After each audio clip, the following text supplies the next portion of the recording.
Hey, how's it going guys, and welcome to another of my video. So today I will be talking about the Wasabi Mango UHD400 4K monitor. Yes, this is it. This is the one I will be talking about. So what's so special about this? Yes, it's one of the cheap Korean panels out there. Korean panels have been very popular in recent times, so I decided to get one and get on the 4K bandwagon.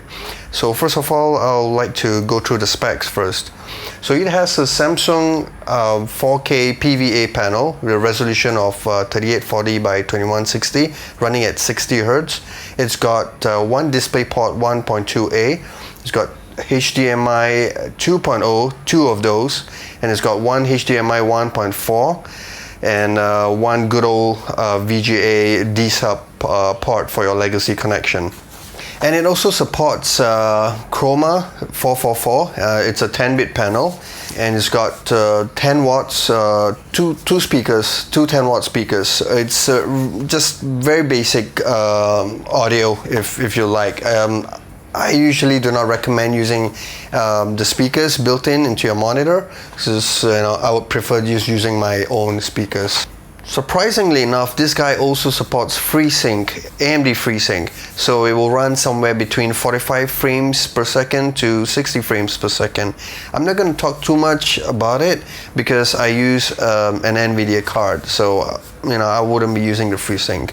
The price I got it for is really good. It was actually selling for 699 Singapore dollars, and I made use of $100 Q10 coupon.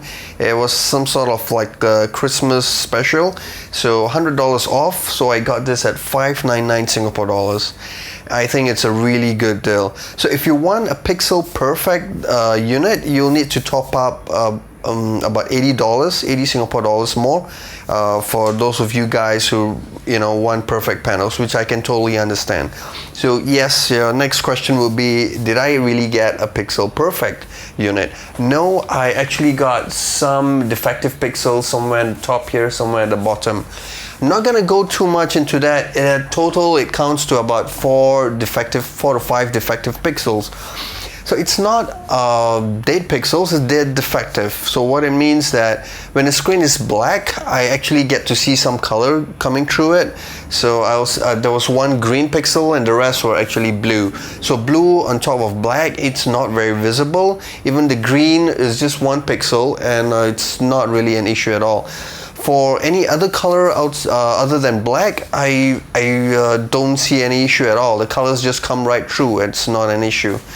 So I think saving $80 and getting the defective unit, so-called defective, I think it was a good deal. The defective pixels don't really bother me one bit. One thing I like about this monitor is the design. It's got brushed metal all round, so it's black on 3 of the sides and silver at the bottom. And the logo is actually quite pleasing to the eyes. Another thing is the menu. The buttons are really clicky. So this is for the volume. They're very sensitive, and you don't need to apply a lot of pressure, although they're actually out of sight. And yes, the stands. I'm not a big fan of the stands. They actually make the monitor look more like a television, so it's got a bit of an I would say like a fashion statement to it. I prefer it's just a straight right angle stand or whatsoever. Maybe I'm just a boring person. And the unit is actually very thin as well. It doesn't give out much heat, and the power brick is built right in. There is no power bricks, it's just the power supply is built right in. So I kind of like it. No more clutter on the outside. Okay, so earlier I mentioned it is using a Samsung PVA panel. So most of you guys might be familiar with the IPS standard. So IPS has higher color accuracy and has better viewing angles, response time is better, and so on. But this PVA panel isn't so far off. Alright, true, the color accuracy isn't so good when you're viewing from the sides. So by specification, it says 178 degrees of viewing angle, so that is pretty huge. It's as good as an IPS panel. But bear in mind, so when you view it from the very edge, the colors actually shift. The contrast changes a little bit. So it's not the same as you seeing the screen getting dimmer and darker. That would be the TN panel, that older technology. So PVA, this isn't an issue at all. I don't really find it an issue, especially if this is going to be used as a personal monitor. So for this guy here, you can have like 3 people on each side of you and still be able to see the screen in almost high color accuracy. So PVA panel, this is good. And another thing about PVA panels, which is better than IPS, is that they have better black levels. So black levels in here is fantastic. All right, so the blacks are really dark and deep. I do not see any backlight bleed. So you would usually notice, you will expect for a monitor which is this big to actually have backlight bleeding from the edges. This is not true. I was surprised to see a monitor this big and no backlight bleed or whatsoever. So I don't know, it's something to do with how the backlighting is being done, or is it because it's a PVA panel. Also, you might ask, is this suitable for gaming? Well, on paper it says it's got 5 milliseconds response time, which is great for gaming. 5 is pretty good. I'm sure the really good ones out there are like 2 milliseconds. Maybe it's just me. I used to use a monitor with 16 milliseconds refresh rate, response time, sorry. And I didn't have an issue with that. So gaming is great. And as for input lag, none at all. As you can see the mouse, if you can see the mouse, you can see it's almost instant. There is no input lag or whatsoever. You might be thinking that this is probably a television panel snapped onto it. The panel itself may be from a television, but this is truly a monitor. Televisions only support video signals, which is like 720p, 1080p, and 4K. And this guy supports all the resolution in between as well. So especially Quad HD, which is 2560 by 1440p, it's a popular resolution. So in case if my graphic card isn't too powerful enough to power 4K games, I can actually just run them on Quad HD and just to have a boost in frame rates. Good. Alright, so now that I have talked quite a bit about the monitor, I would like to share some light on how running a 40-inch monitor is. For most of you guys, 25 inches, 27 inches would be the norm.